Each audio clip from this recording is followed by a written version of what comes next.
महाराज जी, मेरे मन में आता है खूब दान पुण्य करूं, पर मेरी आर्थिक स्थिति ठीक नहीं है। महाराज जी, ऐसे जन है जिनकी आर्थिक स्थिति ठीक नहीं दान है, पुण्य रुपया से थोड़ी होता है बच्चा। दान पुण्य जो होता है ना, वो भाव से होता है। अब जैसे कभी किसी पशु पक्षी या मनुष्य को तुम्हारी शरीर सेवा की जरूरत हो, आप सेवा कर दो, बहुत बड़ा पुण्य हो जाएगा। कभी कोई भूखा है तो रोटी दाल पा दीजिए। आपके पास जैसे कोई ठंडी से कांप रहा है, तो आपके पास ये जैकेट है, आप उतार के पहना दीजिए। जरूरी नहीं कि हमारे पास रुपया हो तो हम दान करें, नहीं।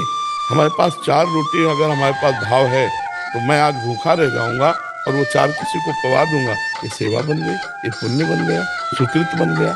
धन की आकांक्षा नहीं करनी चाहिए धर्म के लिए। धर्म बहुत सूक्ष्म विषय बचा। अपने को जितना मिला हुआ है उसी से महान धर्म हो जाएगा, भगवान प्रसन्न हो जाएंगे। एक महाभारत में प्रसंग आता है कि एक नेवला आधे स्वर्ण का शरीर था और भगवान श्री कृष्ण और युधिष्ठिर जी के पास से निकला और कहा, मुद्गल ऋषि की सतुआ यज्ञ के सामने आपकी राजस्व यज्ञ बेकार है। तो भगवान ने कहा, नेवले तुम ऐसी निंदा कैसे कर सकते हो राजस्व यज्ञ की? तो बोले, प्रभु एक मुद्गल नाम के ऋषि हैं जिनको आप जानते हैं, और वो सीलोंच वृत्ति से जीते हैं। सील उंच, सील कहते हैं जो किसान लोग खेत काट लेते हैं, उसके बाद जो बाली या दाना पड़ता है उसको बीनना सीला बिनना कहते हैं, वो सील कहते हैं। और उंच कहते हैं जो बाजार में अन्न जहाँ बिकता है वहाँ वो अपने सब ले गए, जो दाने पड़े हुए हैं उनको चुन लेना, उसे सीलोंच वृत्ति कहते हैं। और उससे किलो 2 किलो 4 किलो होता होगा तो उसे पिसवा लेते थे सतुआ बनाकर, और रोज थोड़ा चुटकी भर पा लेते थे। 12 महीने ऐसे रहते थे। तो बोले एक दिन वो सतुआ पिसवा के 12 महीने के लिए रखा, उतने में ही आ गए अतिथि रूप में भगवान। तो वो इतने भूखे थे कि उनके पास जो 2-4 किलो सतुआ था सब खा गए। अब साल भर उनको भूखा रहना पड़ेगा मुद्गल ऋषि को। तो जल पिलाया, वो बोले भगवान की बड़ी कृपा, आज हमारा पेट भर गया। तो वहां जो सतुआ के कण पड़े थे, तो नेवले ने कहा, मुझे भूख लगी थी तो मैं उस कण को पाया और जे ही निकला फिर मैं आधा सोने का हो गया।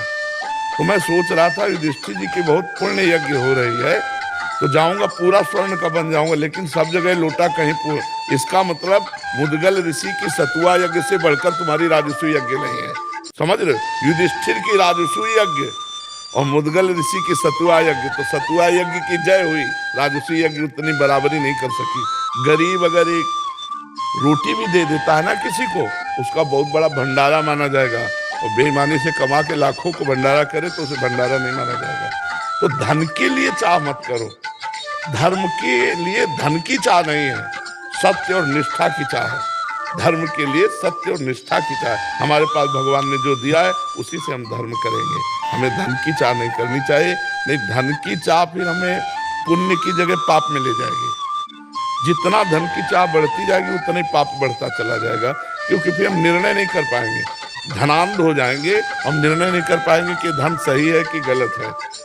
100 रुपया धर्म से कमाओ, 10 रुपया फिर दूसरों की सेवा में लगा दो, ये तुम्हारा धर्म बन जाएगा। और बेईमानी, घूस और पापाचरण का पैसा जहां जाएगा वहां बुद्धि भ्रष्ट कर देगा और पाप ही कराएगा, पुण्य तो हो ही नहीं सकता। पाप के पैसे से पुण्य नहीं हो सकता।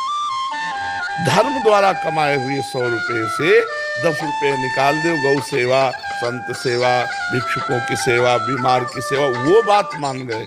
लेकिन ऐसा नहीं पापाचरण करो, इसलिए बहुत धन की आकांक्षा न करे, धर्म की आकांक्षा करे, तो धर्म से जो धन आएगा वो मंगलमय होगा। दोस्तों, जैसा कि आप सभी ने पूज्य प्रेमानंद महाराज जी से आज के सत्संग में जाना कि अगर हमारे पास ज्यादा धन दौलत नहीं है किंतु हमारी दान दक्षिणा करने की इच्छा होती है, तो महाराज जी ने बताया कि दान दक्षिणा करने के लिए धन की नहीं मन की आवश्यकता होती है। हमें दान दक्षिणा दिखाने के लिए नहीं बल्कि पुण्य कमाने के लिए की जाती है। प्रेमानंद महाराज जी ने बताया कि ईमानदारी से कमाया हुआ धन ही दान दान किया जाता है। बेईमानी का धन तो भूल कर भी साधुओं को बिल्कुल भी नहीं देना चाहिए। उन्होंने बताया कि ईमानदारी का 1 रुपया भी दान करने से हजारों गुना होता है। पूज्य प्रेमानंद महाराज जी ने बताया कि अगर हम बेईमानी का पैसा भूल कर भी साधु संतों को दे देते हैं तो हमें दुगना पाप लगता है। दोस्तों, वैसे तो कहते हैं कि अपनी कमाई का 10वां अवश्य ही दान करना चाहिए। कहते हैं कि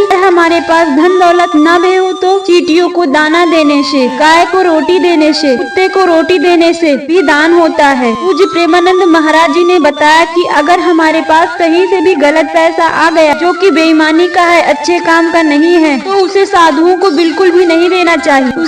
उससे गाय को चारा, भंडारे, कहीं आदि में पैसे लगाने चाहिए। किसी भी साधु को बिल्कुल भी नहीं देना चाहिए, क्योंकि उससे साधु की भक्ति में असर पड़ता है और उनकी भक्ति में बाधा भी पड़ सकती है। इसलिए कहते हैं कि हमें ईमानदारी का पैसा दान करना चाहिए, चाहे वह 1 रुपया ही क्यों ना हो। धन्यवाद दोस्तों।